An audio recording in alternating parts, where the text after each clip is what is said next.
Assalamu alaikum. So, in the last lecture we've been discussing what happens when inside a capacitor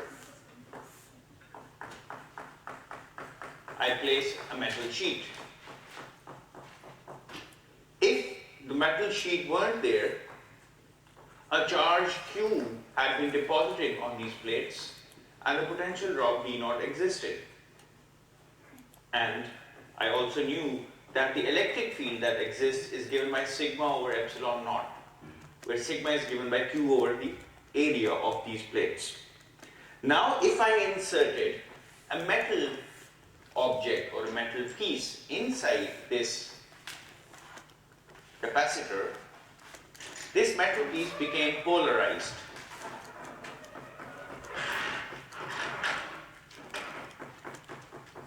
And how did it become polarized? It became polarized because it had a sea of electrons. The sea of electrons could shift, and all of these electrons would come onto the outer surface of this conductor, and that would deplete this region from electrons, leaving a positive charge. This positive-negative charge separation, which is called polarization, sets up an internal electric field inside this conductor, which exactly matches the E naught, this field E naught. So the net field inside turns out to be 0. This is how it is ensured that within conductors the electric field remains 0. And it also reduces V naught, V from V naught to some lower value. Because this charge, that's free charge on the plates of this conductor, remains unchanged. This Q hasn't changed at all. This Q produces the same E naught, but inside this region, the field has reduced to 0. So when I do the potential drop inside this region, we notice that inside the vacuum region, the region where there is no conductor, there is a slope, which corresponds to the slope here. Inside the metal, the slope goes to 0 because the electric field is 0. This, by the way, is the potential as a function of x. And inside this region, the slope once again regains its value, the same value as it has in this case. But in this case, the potential goes all the way from V naught to 0. In this case, however, at the position of this negative plate, the potential has not gone all the way to 0 because there is an intervening region inside this capacitor where the potential is constant because the electric field is 0. Therefore, the potential drop across this device has reduced from V naught. It is now some V which is smaller than V naught. But the charge on this object remains the same because it's an isolated device. We haven't connected a battery to it. Now, the charge remains the same, the potential has gone down, which means that the capacitance of this device has gone up. Because the capacitance is the measure of how much charge this object can store per unit potential. This is what happens when we place a metal inside a dielectric. Now let's come to the role of inside a capacitor. Now let's come to the role of a dielectric placed inside a capacitor. And we already started this discussion.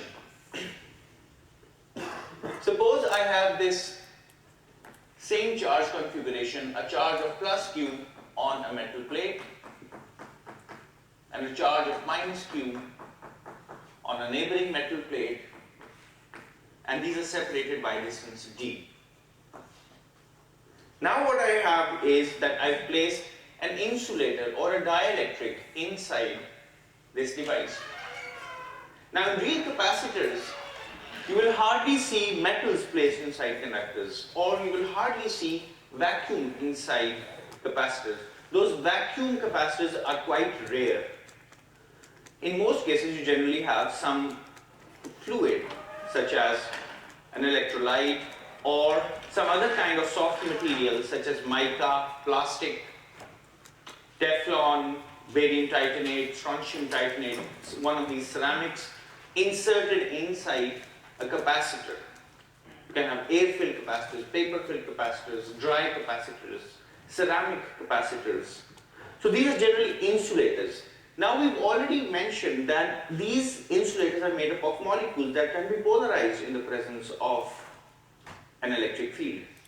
This is the process of induction. So the induced dipole moment is created. Now, we don't know the internal structure of this material because it's quite complicated, but we can do a hand-waving argument.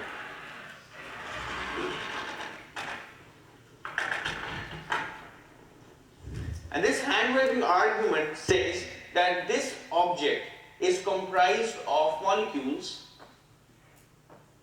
Each of these molecules acquires a net electric dipole moment, which means that the positive and negative charge separates out inside the molecule. The molecules themselves don't move because it's a semi-solid or a solid, and the charge cannot leave the molecules, and it's not a conductor, so the charge cannot move around. At best, what can happen is that the molecule elongates. And when it elongates, the positive and the negative charge centers of gravity, they shift, and the dipole moment is created. So if this were the case, we could imagine that at this end of this insulator, a negative charge is produced. And in this end of this insulator, a positive charge is produced.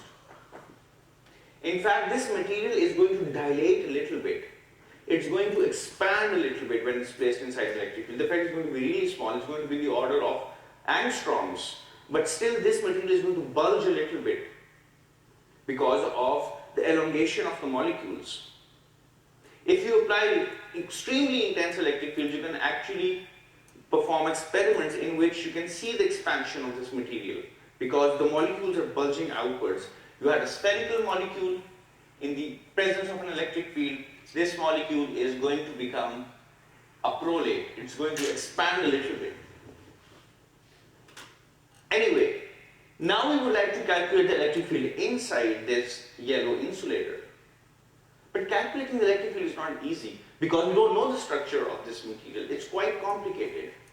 So how do you calculate electric fields? What kind of experiment would you perform to calculate an electric field?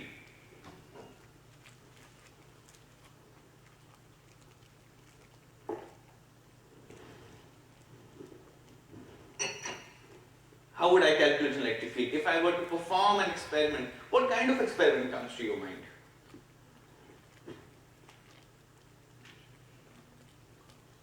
You place a test charge and find the force on that charge because you can measure forces, because you could measure accelerations, you could measure speeds, you could measure deflections. So you take a test charge and place it inside the insulator. But when you place a test charge inside the insulator, you are bound to disturb the other charges. And how would you place a test charge inside the matrix of another solid? That's almost impossible to do. Either you could do an ion bombardment study, you could bombard ions onto this dielectric, but then how would you observe these ions? Because these ions will experience forces because of the electric field, but they will also experience forces because of the neighboring ions. So what you could do, in fact, is drill a cavity inside this dielectric and place an ion over there. But then you're cheating because you're not actually finding the electric field inside the dielectric. You're finding the field inside a cavity inside the dielectric. So it's almost impossible to find out what the electric fields inside dielectrics is. Likewise, it's almost impossible to find the magnetic fields inside magnetic materials when they're placed inside another magnetic field. It's almost impossible to directly measure V inside a magnetic material. You can do it indirectly by measuring the magnetization by some technique and then finding out the magnetic field. But in most cases, just as we have in magnetic fields, it's almost impossible, well nigh impossible to find out the electric field inside dielectrics. So it's quite easy here because we have a mathematical logical argument. Let's come up with a similar argument here of finding the electric field inside dielectric and see what effect does it have on the potential difference. What effect does it have on the capacitance of this material? Alright, G. So if we measure the potential across the plates of the insulator, like two extremes, and then divide it by the thickness. Exactly, that's what you do. You place a dielectric inside this capacitor and measure the potential difference or measure the charge. that potential difference or charge can give you the electric field inside this. So this is how you do it indirectly. This is the proper way of actually doing it. But let's find out the potential difference across these two ends of the insulator. And how would you do that? You would actually take this insulator. We know that this end has been positively charged because of the induced dipole moments. This end has been negatively charged. In a metal piece, the electric field set up by these charges is exactly equal to this E naught. So inside a metal, this field is 0. But that's not true for a dielectric. So what we could do, in fact, is let's call this point A and let's call this point B. And let's make a path that goes around this dielectric in this fashion, a horseshoe path, and it's a closed path.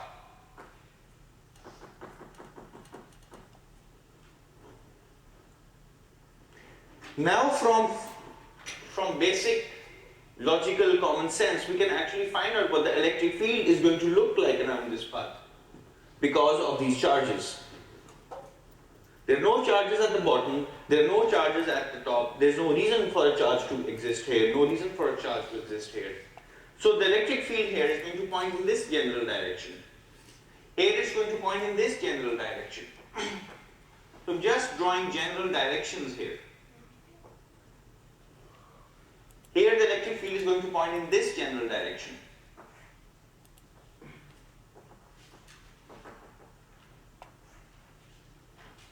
Alright, here the electric field is almost going to be 0. Now if I were to calculate the potential difference between point B and point A, let's do that. It's quite easy to do. We have a path and we have the electric field that goes along this path. So we can take the dot product of the trajectory that I take and the local electric field. That will give me the potential difference between B and A. So the potential difference between B and A is given by minus E dotted with dl around the path. Now I don't need to do a precise calculation. Here what I observe is that the path is parallel to the electric field. Here the path is not parallel, but it makes a certain angle which is less than 90 degrees with the electric field. Here this is the path. The angle is less than 90 degrees. So at all points there is an acute angle between the electric field and the local infinitesimal path, which means that the dot product is E dl cosine of an angle that's less than 90, which is positive. So all around this path, this term turns out to be positive.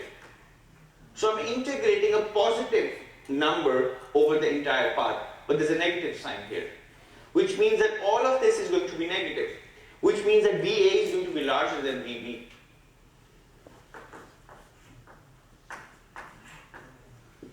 So this point is at a higher potential with respect to this point. Okay? It's a higher potential region. This is a lower potential region. But around the closed path, the line integral of the electric field has to be 0. So this means that around this closed path, if I include this section of the path as well, there has to be an electric field inside the dielectric which is pointing in this direction.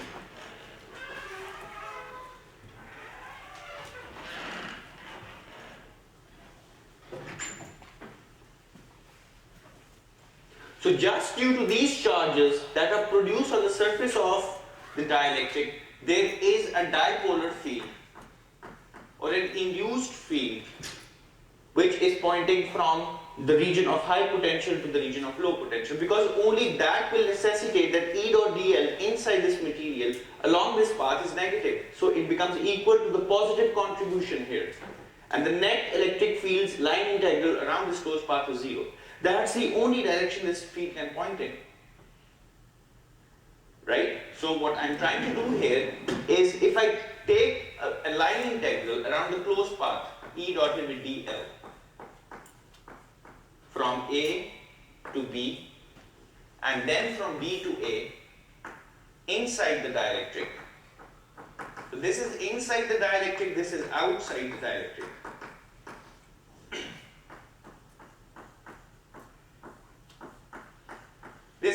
0 by virtue of Faraday's law. There are no non-conservative electric fields here. So this is entirely positive. Correct? From A to B outside the dielectric, if I take the pink path, the horseshoe magnet shaped part, this is going to be positive. Because locally the electric field is making an acute angle with the local trajectory. So this has to be negative. This can only be negative if the electric field is pointing in this direction because the trajectory is from B to A. So inside this dielectric, because of these charges only, there is an electric field which is called the E dipole. But these charges have been produced by placing this dielectric inside an external capacitor. That external capacitor has its own electric field, E naught. So these charges have been produced because of this external electric field. But the charges that are produced create a dipolar field which is opposite to the applied electric field. Hence the net electric field inside this object is going to reduce from E naught to some other value. The net field inside this dielectric is just going to be the vector sum of E naught and E dipole.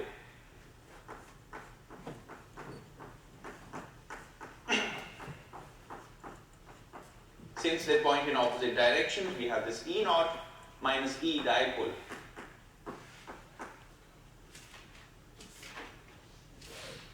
So the electric field inside the dielectric is reduced from its vacuum value. And now we have a definition. That's why I'm putting 3 signs here in the equality sign. This is a definition.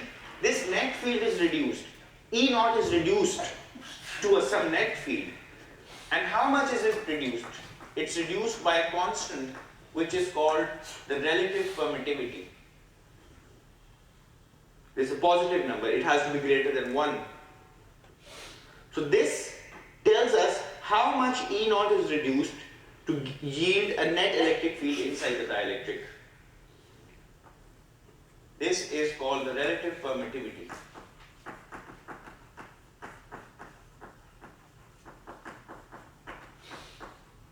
It's a dimensionless constant and it varies from material to material.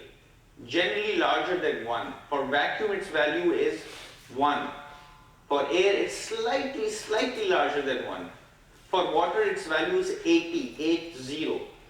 Water has an unusually high dielectric constant. It's also called the dielectric constant. Chemists call it the dielectric constant and physicists generally call it the relative permittivity, but physicists don't agree on a symbol. Some denote it by kappa, some denote it by K, etc. So this is how we define the relative permittivity, which is a characteristic of the dielectric.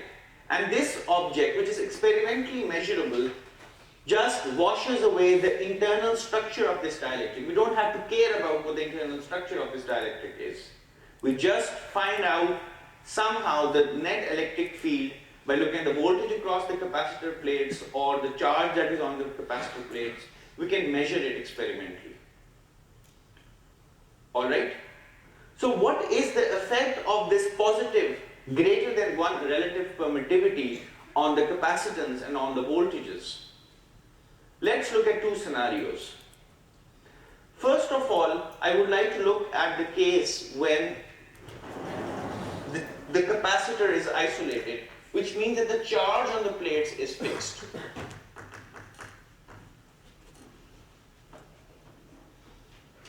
So, I have a parallel plate capacitor. The potential drop is V naught in vacuum.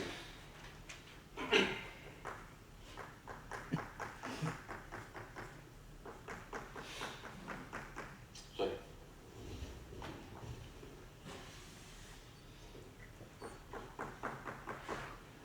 Now, if I were to plot the potential drop V x versus x, the length of this capacitor is d. It's going to drop linearly, and this slope is going to be equal to V naught over d. which is the electric field that is established inside this object. Let's call this E naught. This E naught is also going to be equal to sigma over epsilon naught, and sigma is Q over A. Let's call this Q naught. The charge stored on this capacitor is Q naught. So this is the nice vacuum situation. Now the charge remains fixed, and inside this capacitor I poke in a dielectric, and I completely immerse this capacitor with a dielectric material. So there is no void, there is no vacuum. The entire region is filled with a dielectric of relative permittivity epsilon r.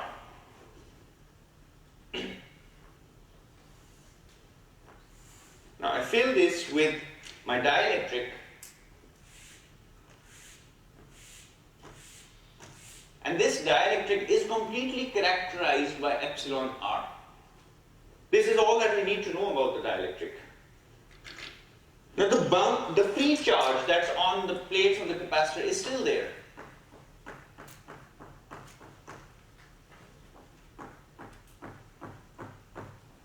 This free charge has not changed. But now charge is developed on the end faces of this dielectric medium. So a negative charge develops here, and a positive charge develops here. These charges are called bound charges because they can't move. Once the material has been polarized because of the induced dipole moment, these charges can't move. These charges are called free charges.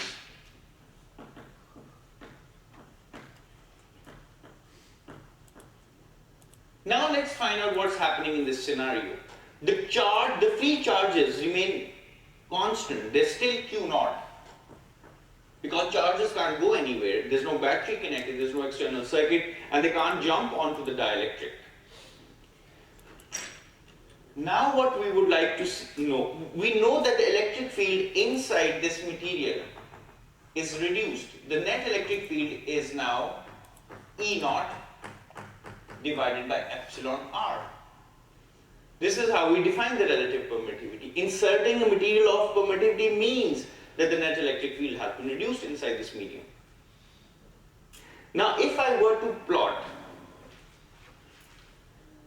the charge on these plates remains Q naught, okay? Which means that if I place a voltmeter here, it's still going to read V naught. Remember, this is V naught here. If the free charge on these plates is going to remain constant, if I place a voltmeter here, is that voltage going to change? Let's see. Now what we would like to do is, we would rather like to see how the potential changes inside this capacitor with distance.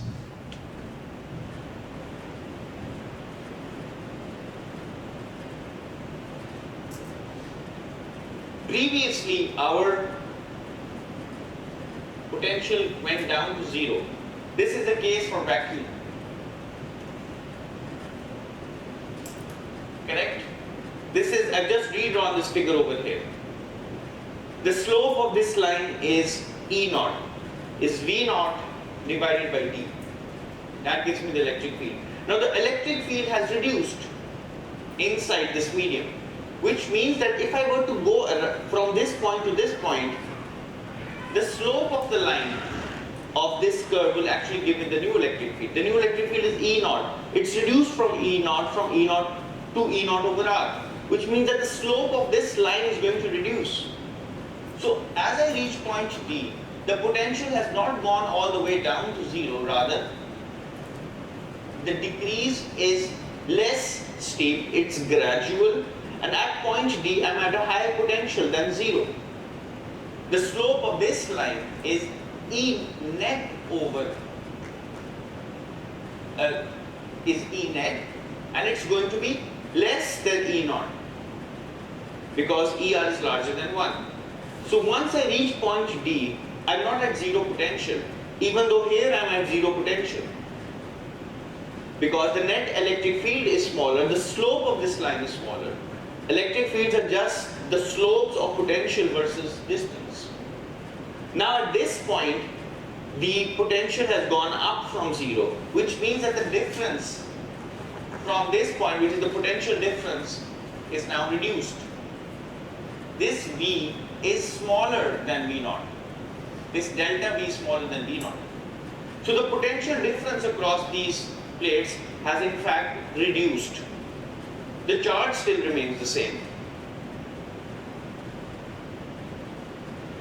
The capacitance of this new device, C nu, is just the charge Q naught, which hasn't changed, divided by the potential difference.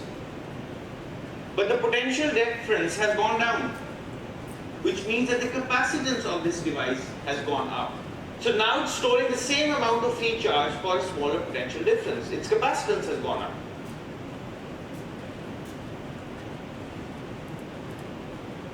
Alright? So if the slope of this line is V naught over D, what's the slope of this line?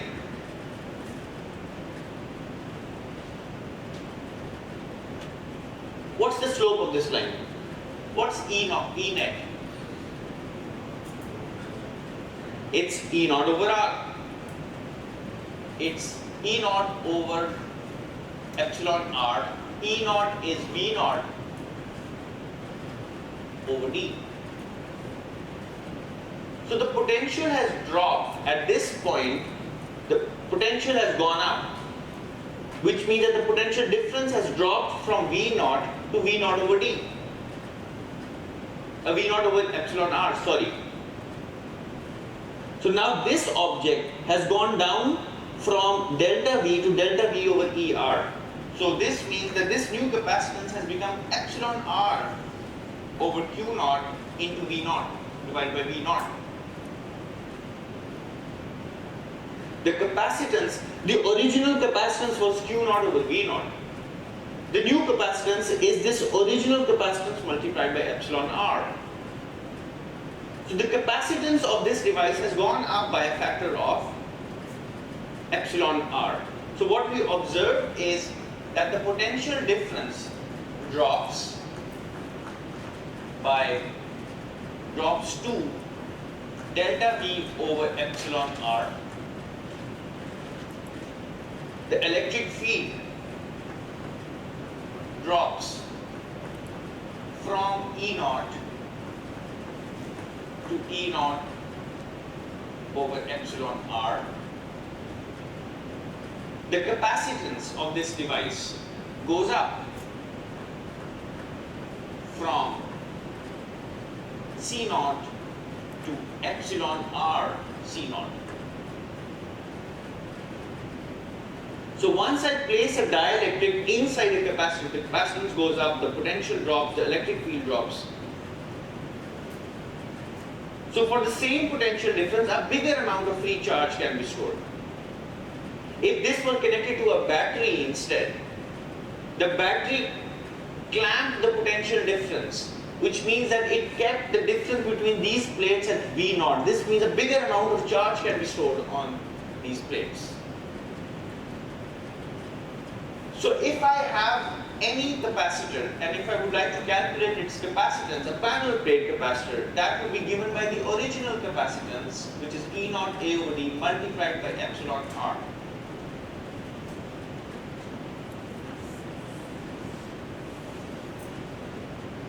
So the capacitance goes up by a factor of epsilon R. So how do I measure epsilon R? If I have some device that measures capacitance, I can place a dielectric inside this capacitor and see how much does the capacitance go up. The ratio of the new and the original capacitances will give me the relative permittivity. Or I could measure the potential difference across these plates with a voltmeter. The potential difference goes down, and the amount by which it goes down tells me what the relative permittivity is, and that relative permittivity tells me everything about the capacitor. I don't need to know what's inside this mathematical jelly inside the capacitor. I don't need to know its structure. So epsilon R is a lumped parameter. It gives us a holistic view of the dielectric properties of this material when placed inside a capacitor. I can also do an alternative treatment in which the charge changes and the potential difference is clamped because I connected this to a battery. So this is something that I leave you on your own to investigate. However, one thing that I would like to talk about a little bit for 5 minutes is the energy stored inside a capacitor and what happens when you place a dielectric. So, energetics of dielectrics.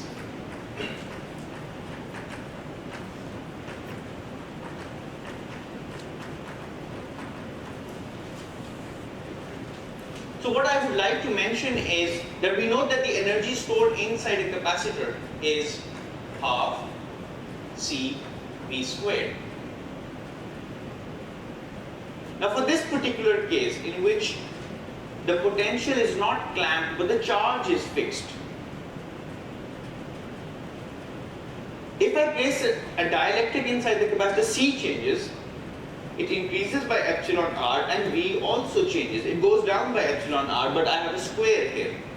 So the energy stored inside the capacitor when I place a dielectric is actually going down. Alright, this goes up by epsilon r. This goes down by 1 over epsilon r squared. So when I combine these two effects, the energy stored inside a capacitor goes down when I place a dielectric inside it. Therefore, one formula that I could actually use is Q squared over 2C.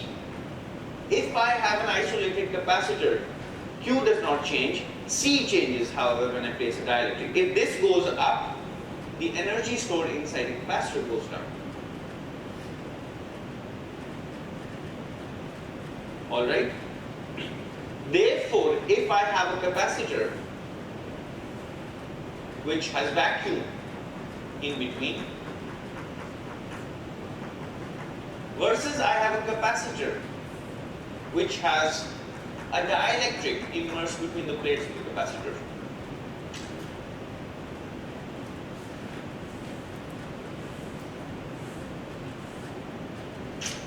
the energy of this system is going to be smaller.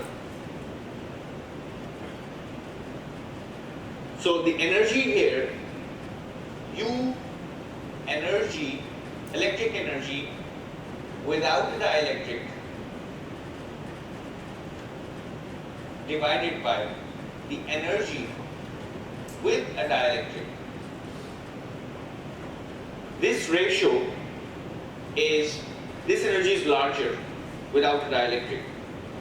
With the dielectric, the energy is small. This ratio is given by epsilon r. You just look at these factors, you get an epsilon r factor. So the energy, when this object is fully immersed with the dielectric, the energy of this system drops by epsilon r. This is lower energy, this is high energy.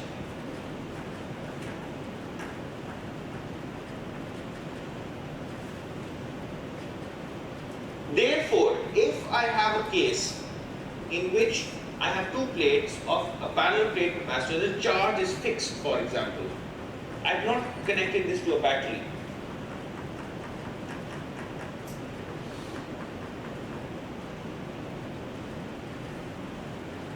Alright? And I have a dielectric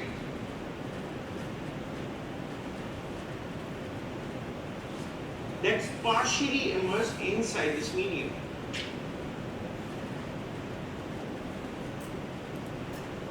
What's going to happen is that these plates are fixed, they are rigid, they are connected to a rigid frame, so they can't move. This is given. What's going to happen is that the dielectric will be pulled into the capacitor with some force, Fe. Because every system would like to go to its low energy state. Inserting the dielectric within the plates of the capacitor is a low energy state. So a force will act on this dielectric. It will be a really feeble force and hard to measure. I have not yet come up with a demonstration that does this. So this dielectric will be pulled into the capacitor with a certain force.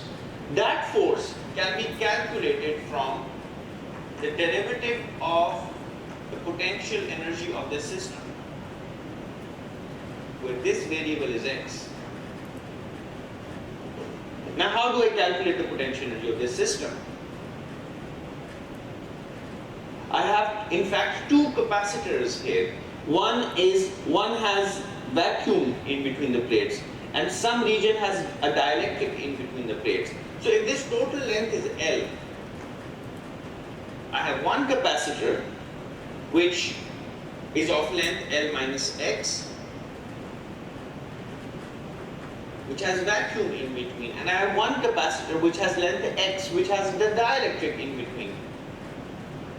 So now I have two capacitors in parallel, one with a dielectric, the other without a dielectric. So if I make the equivalent circuit here,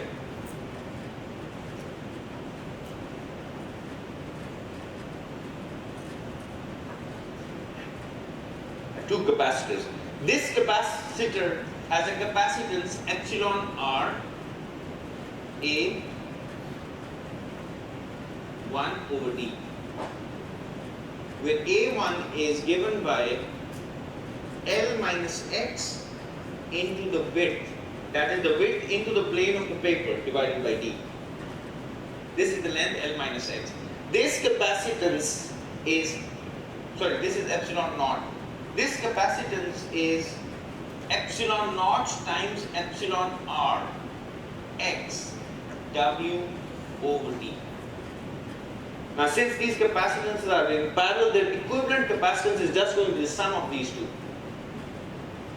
And then when I find the equivalent capacitance, I can find the energy inside this joint capacitor by half CV squared, because I found the equivalent capacitance. Both of them are at the same potential difference. That's V. Okay, I don't want to use this formula here because I can use it, but I have to use it after I found the total charge in the system. Remember that the charge on this side of the capacitor is going to be different from the charge on this section of the capacitor, because there's a dielectric in here and both of these plates have the same potential difference across them because they're connected. So the charge here is going to be larger. In this section, the charge is going to be larger on this section of the plate because this potential difference is the same as this potential difference. Since the capacitance is larger here, the charge stored in this section of the capacitor is going to be large. Therefore, if I were to use this formula, I have to find out the total charge first. And you find out the total charge by finding out the electric field here and the electric field here. The electric fields are given by sigma over epsilon naught. So you have to do things carefully and in a logically consistent manner. The key thing is that this dielectric will be pushed inside the capacitor because that lowers the energy of the system. And you find out that force by du over dx. But in order to calculate the potential energy, you have to use the proper formulas and you have to use some common sense in determining what capacitance to use, what potential difference to use, what charge to use. Yes?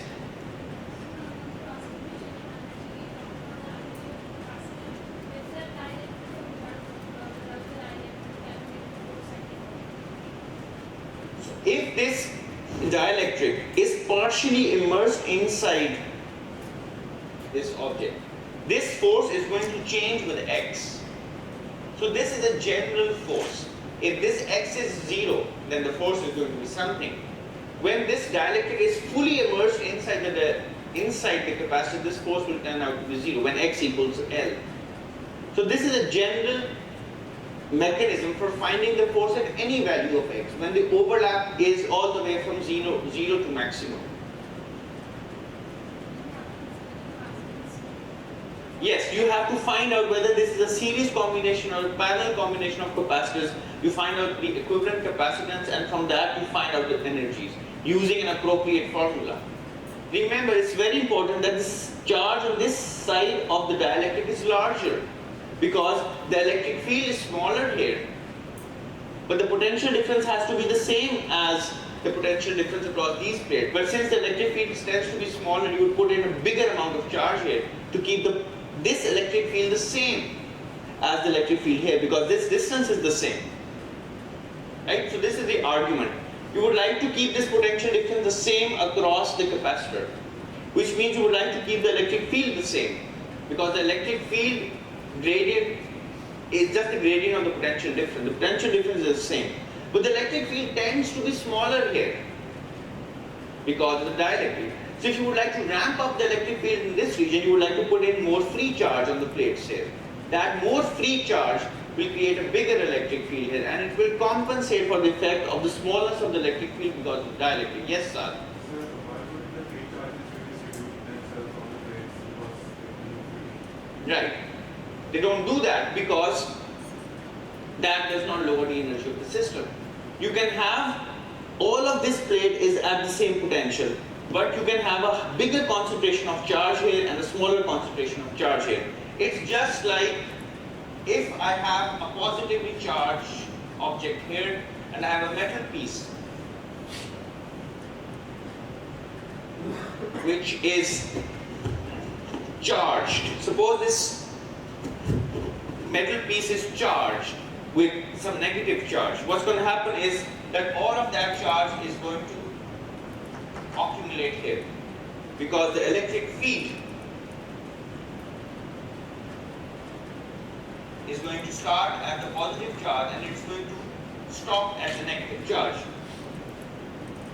This electric field actually penetrates inside the metal, but these negative charges that are deposited here will produce an electric field of their own. So the electric field inside will still be zero. So this charge can move in response to nearby charges. That's why you can have a metal plate that has a gradient of charge. Still the electric field inside remains zero. So here, there's a bigger charge here, so there's a bigger electric field here. This charge will not redistribute itself equally because that will keep the potential difference across these points will be different from the potential difference across these points, which means that this will no longer be an equipotential surface. Alright. This finishes my discussion of dielectrics, by the way. I've gone really fast. Yes, one question. If Q is not fixed, the potential difference is fixed. This is something for you to do on your own. If this charge is not fixed, I connect the potential difference here, which means I clamp the potential difference by connecting a battery. The charge can change because now the electric field, which tends to drop because of the dielectric, has to go up because the potential difference is clamped, which means that the electric field has to remain at this value. This means that this is really E net. This is the E net when the charge is fixed and the potential is not clamped. This is E net when the potential is clamped. This means that this E net is actually equal to sigma over epsilon naught. Which means that this over ER, alright? This means that this charge has to now go up. Previously, this charge was Q over A. But if you would like to keep this E net fixed at E naught, you would like this E net, which is diminishing by epsilon R, you would like to ramp it up. So you would like to put an epsilon R here, so that this thing goes away and you left with the original E naught, which is determined by the potential difference, which means that the charge is now, instead of being Q naught, it's Q naught into ER. So the charge has actually gone up by the amount of the relative permittivity. So when you connect this to a battery, the charge goes up by Q naught into epsilon R. Because you would like to keep the slope fixed, that's determined by the battery, which is V naught. Okay. So these are, I'm actually deliberately going fast because these are something that should be on your fingertips now. You should be actually thinking in these terms. This is just the last week of this course. Alright, let's take a half a minute break before I start discussing radiation and electromagnetic waves.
Alright. Now I cannot be unfair to the spirit of this course by not talking about electromagnetic waves. Electromagnetic waves are the zenith of this course, of any electromagnetism course. इसे हम कहते हैं इस course की मेराज है. अगर आप मेराज तक नहीं पहुंचेंगे तो कुछ हासिल नहीं होगा. And the beauty about electromagnetic waves is that it's a beautiful combination, a synthesis of all four Maxwell's equations.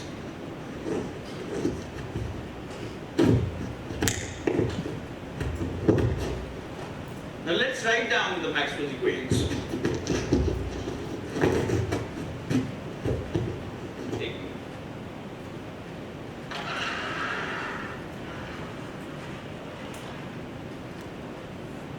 E dotted with dA,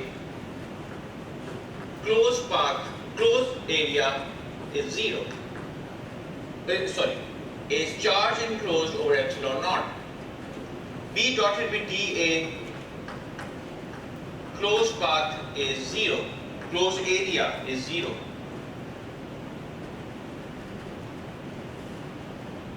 E dotted with dL, closed path is minus the derivative of the magnetic flux through the area. This is an open area.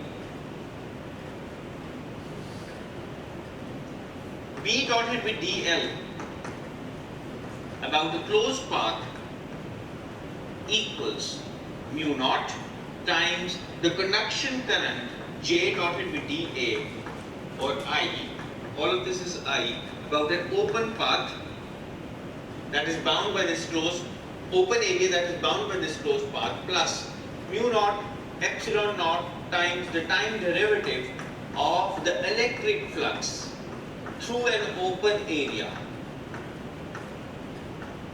which is bound by this closed path.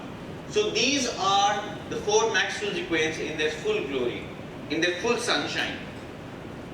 These are the integral forms of the equations. Now in an advanced course on electromagnetism, which is a course that most of you would actually take, there are alternative forms of these equations. One is, so this is represented by del dotted with E. The divergence of an electric field is given by the charge density over epsilon naught. Those who've already studied calculus 2 are actually familiar with the concept of divergence and curl. This is represented by del dotted with B equals 0. There are no magnetic monopoles. This is represented by the fact that the curl of the electric field is given by the negative of the derivative of the magnetic field.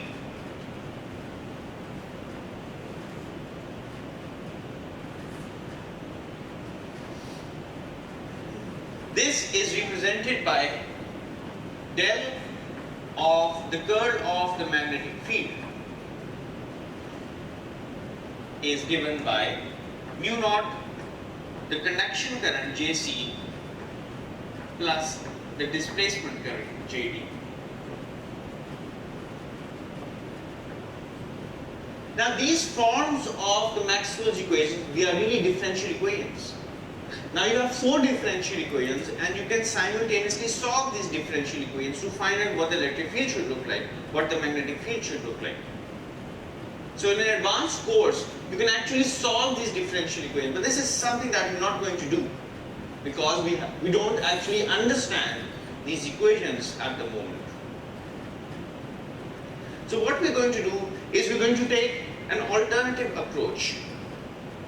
And I'm going to show you a distribution or a combination of electric and magnetic fields that satisfies Maxwell's equations. And then I'm going to argue that such a combination of electric and magnetic fields qualifies for a proper electromagnetic wave. Now what is a wave? A simple example of a wave is a pulse. So I'm standing here, all of a sudden a rush of energy comes in I feel that energy within my body, and then the pulse goes away. Suppose I'm on a boat.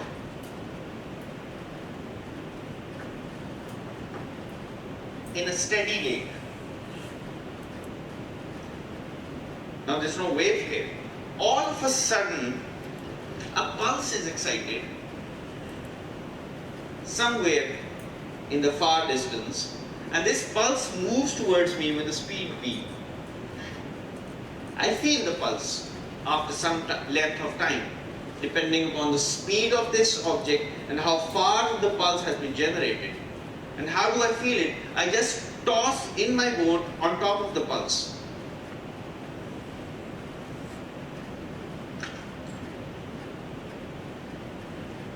Okay? And then this pulse goes away. And I'm back to where I was. So this is a simple concept of a pulse. It's a simple wave. Now let's look at a wave or a pulse of electric and magnetic fields. Okay. And I would like to come up with a combination of electric and magnetic fields pointing in the right directions, having the proper magnitudes, such that I satisfy all four of these equations. Alright? Now I propose something. The proposal that I have is that I have a region of space. It's vacuum. It could be air or vacuum. It's a region of space. All of this is vacuum. So I just pick up a region of space. This is just a fictitious enclosure. It's not a real box here. So I pick up a region of space in which there exists an electric field, and there is no electric field anywhere else. So the electric field is confined to this region of space, and this electric field is pointing in the upward direction.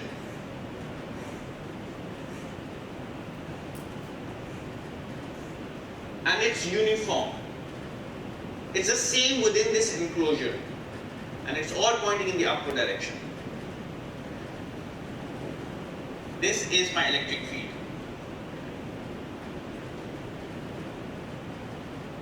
Now inside this region there is also a magnetic field. Suppose that magnetic field is pointing out of the plane of the blackboard and it's uniform and it only exists inside this enclosure.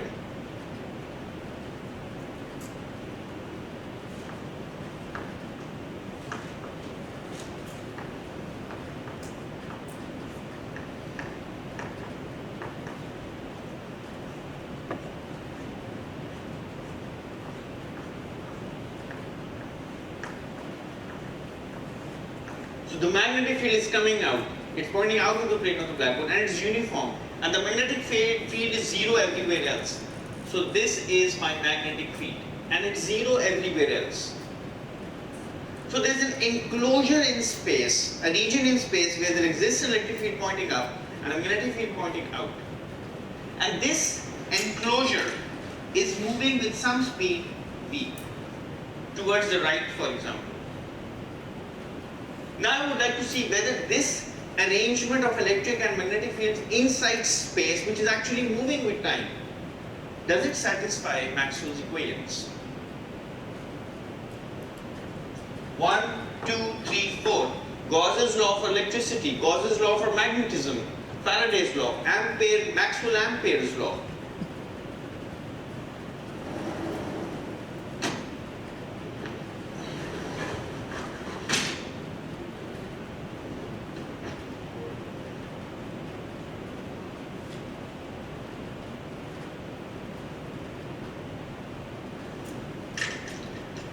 Let's first look at Gauss's law for electricity or electrostatics.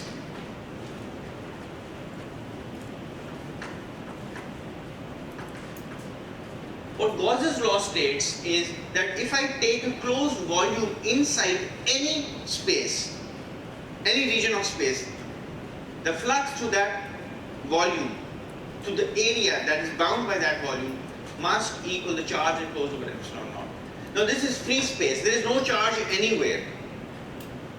Alright? There is no charge anywhere. We're not talking how this electromagnetic electric fields are produced, but in space I'm far away from the source of any charges. I'm in outer space, I'm near the sun, or I'm near a galaxy where there are no charges. Alright? So E dotted with dA, in the absence of any charges, about a closed surface area has to be 0. Which means if I draw any volume, the electric flux through the area bounding that volume has to be 0. Now if I take a volume here, outside this region, the flux is indeed 0 because there is no electric field. So what I could do, this is my volume, my enclosure in which there is an electric field. I take any other small volume here. This is my Gaussian surface.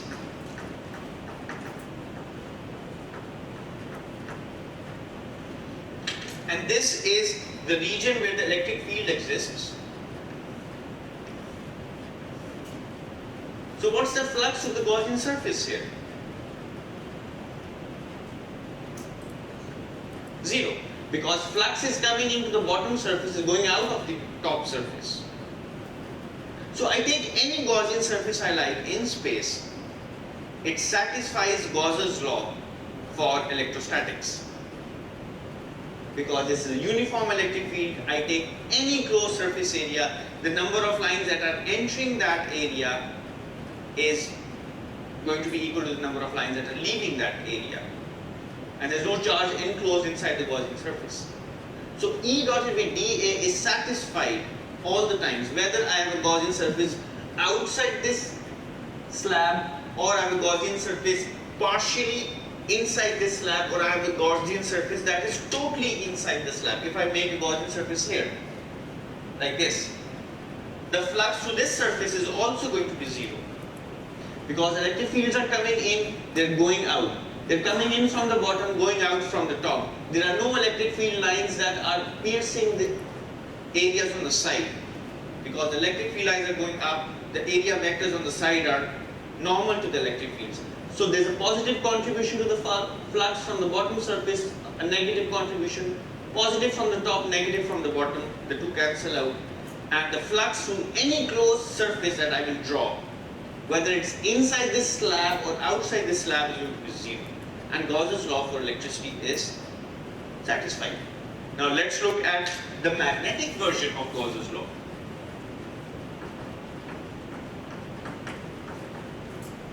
Magnetic version. P dotted with dA has to be 0. Now let's look at the magnetic fields. The magnetic field lines are pointing out of the plane of the blackboard, and they are only inside this enclosure. Let's call this enclosure the slab. That's the slab where there is some energy density. There is 0 energy everywhere outside, but there is energy inside this slab. Alright. Now the magnetic field is pointing out.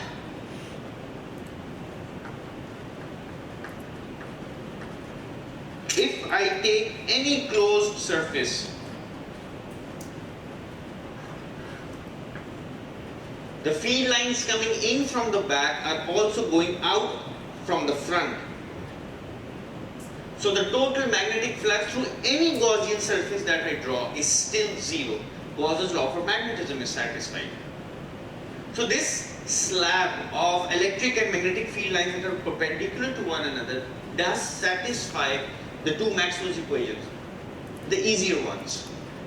Now let's look at the Faraday's law and the Maxwell-Ampere's law and see what's happening over there.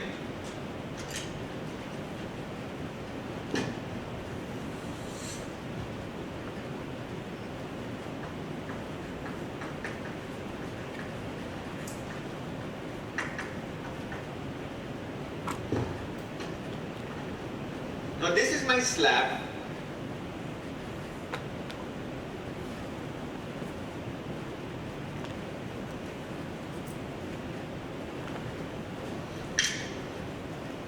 Now, in the Faraday's law, I take paths. If my path is totally outside the slab, E dotted with dl is 0, and there's no magnetic field here, so there's no changing magnetic field, so it satisfies Faraday's law. So this is easy. What if my part is partially inside the slab? Like this. Now this slab is moving to the right with a speed v.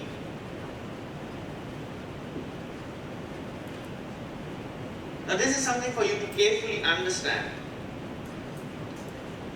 Let's make this path vertical.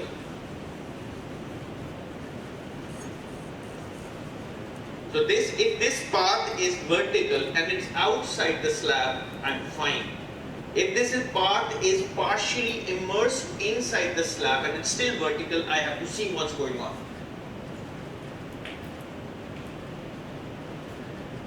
Alright. Now there is an electric field inside the slab. That electric field is, suppose its magnitude is E and it's pointing up. There is no electric field outside.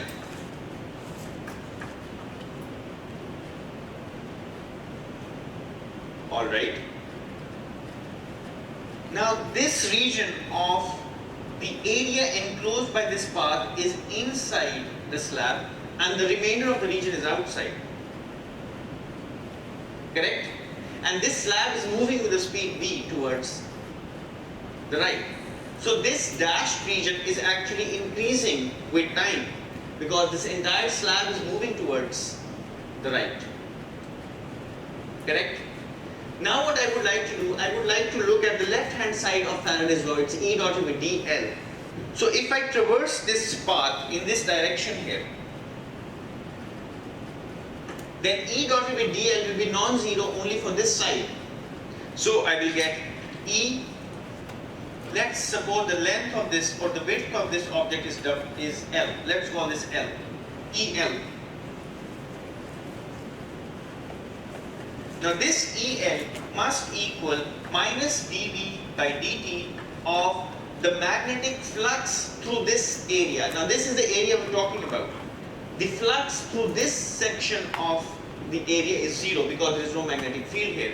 But there is indeed a magnetic field that's pointing out of the plane of the blackboard, and it's in this region. And this area is changing with time because this entire slab is moving towards the right. Now if I would like to find out B dotted with dA, the magnitude of B is constant but the area is changing. Now this changing area is simply given by L into V dt. Because this distance is changing by V dt. In time dt, it advances by V dt. The V is the speed of this slab. V is constant, L is constant. So if I look at the right hand side here, what do I get? I get EL equals minus the time rate VLV dt. However, I have to take into account the area here. Which direction is this area vector pointing in? If I consider this path that I am traversing, which direction is the area pointing in? It's pointing in, but the magnetic field is pointing outward. So B dot D is negative. I put a positive sign here. Okay, the magnetic field is pointing out, but the area vector corresponding to the path that I've drawn is pointing inwards. So B dot D is negative. So a negative cancels out this negative to give me a positive sign here. So I'm left with this. This becomes BLV. This is EL. The L goes away and I'm left with E equals BV. A profound result. A deep, deep, deep result. It shows that an electric field pointing in the upward direction can exist. The magnetic field has to be perpendicular to it. The speed is such that the velocity is pointing in the right direction, so its perpendicular to both the electric field and the magnetic field. So if the electric field is pointing up, the magnetic field is pointing out of the plane of the blackboard, the velocity of this pulse is normal to both E and B. It's in fact E cross, in proportion to E cross B. Electric field crossed with B gives me the velocity vector of this pulse, of this reservoir of energy. But the additional thing that one has to take into account is that the electric field and the magnetic field cannot have any magnitude they like. There has to be a proper ratio. And the ratio of the electric field with the magnetic field is simply the speed at which this reservoir of energy is moving. If you fix electric field, the magnetic field is fixed. If you fix the magnetic field, the electric field is fixed. So this reservoir or chunk of energy cannot just move with any speed you like. It has to move with some speed. Now what is that speed? How do we calculate that speed? So far we've only seen 3 of the 4 Maxwell's equations. Now let's look at the 4th one to see what the speed is going to be. Remember, here we're talking about electromagnetic waves. Light is a form of electromagnetic energy. So let's look at the 4th Maxwell's equation. Now what I would like to do, I would like to find out B dotted with dl. Now this is my reservoir of energy. So I'm looking at Maxwell Ampere's law now.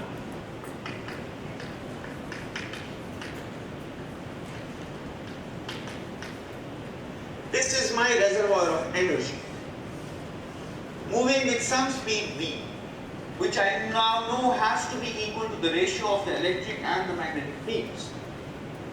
This is my reservoir. Electric field is pointing up, magnetic field pointing out.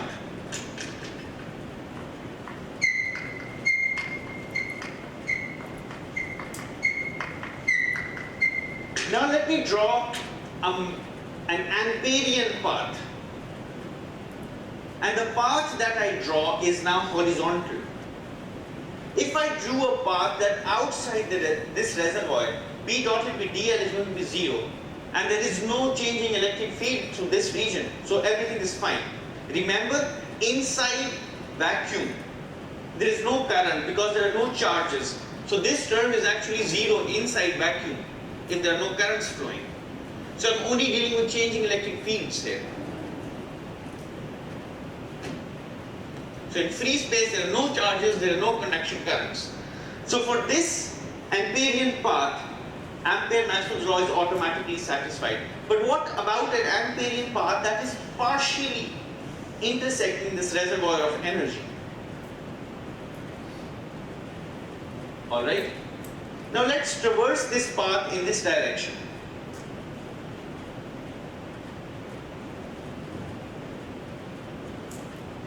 Now I'm going to look at this path from the top so that you can easily visualize what's going on here. I'm going to place my point of observation here. So I'm going to look at this from the top. From the top, this is my Amperian path. What direction is the magnetic field in when viewed from the top? It's coming out of the plane of the blackboard, so it's downwards like this when viewed from the top. So if I take V dotted with dl, V dotted with dl has, alright, now only this region is inside the reservoir of energy. Right? This path is partially immersed inside the reservoir. So if I take the left hand side, V dotted with dl, around this complete path, B is non-zero only here. And the magnetic field is parallel to the direction in which I am traversing this path. So I get some B. Now this width is W. Let's call this width W. Have I used the symbol W before? No, I haven't. So this is different from the length. This is the width of this Amperian path. Let's call it W. This is BW. This is the left hand side of the Ampere's law. For the right hand side of the Ampere's law, there is no conduction current.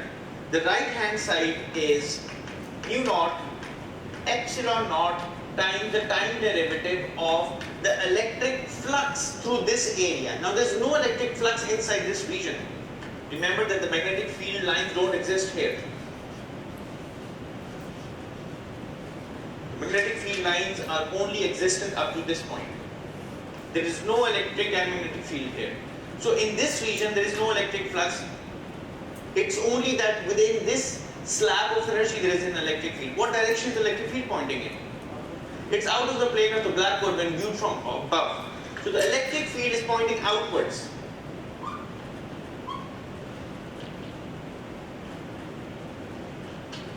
And this electric field is constant. So I put an E. And what area am I talking about? I'm talking about W times an area which is changing with time, because this entire slab is moving forward with the speed v. So the area is time dependent, and the area is W into v dt. And the direction of this area vector is also upward, the electric field is also upward, so I have a positive sign. Now this turns out to be mu naught epsilon naught E W V. This must equal VW because of Ampere's law. This W goes away, and now I'm left with E equals V over mu naught epsilon naught V. But I've also noticed previously that E equals V into V.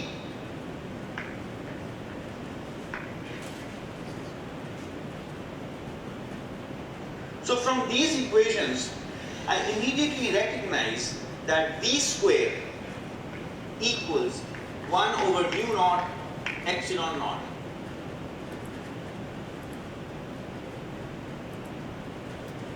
So this object, this reservoir of energy, if it were to exist and if it were to satisfy the universal Maxwell's equations, which are a law of nature, then this chunk of energy, this slab, must advance at a speed which is given by 1 over mu naught epsilon naught under root. Now let's look at this, let's calculate these values for vacuum. For vacuum, mu naught is 4 pi into 10 to the power minus 7 Weber per meter per ampere. This epsilon naught is 4 pi into 10 to the power 1 over 4 pi into 10 to the power minus 7. So I have 1 over epsilon naught is 4 pi into 10 to the power 9. This gives me, and a 9 here as well.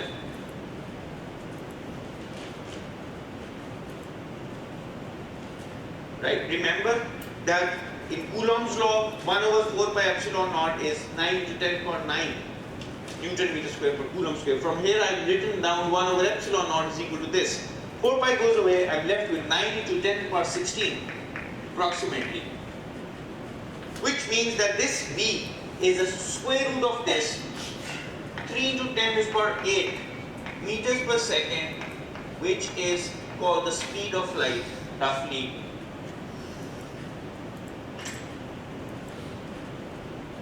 So if an electromagnetic wave is to exist, this is only one possibility of the disposition of the electric and magnetic fields. Electric field pointing up, magnetic field pointing outward, both of them are right angle.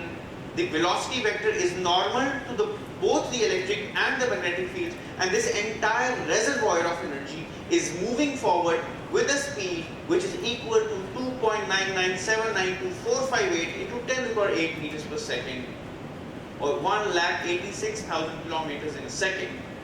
This chunk of energy has to move with the speed. There is no other speed with which it can move. This is the universality of the speed, and it stems from Maxwell's equations. So the next lecture, we're going to see what other kinds of fields are possible. How are these fields produced? They are produced by accelerating charges.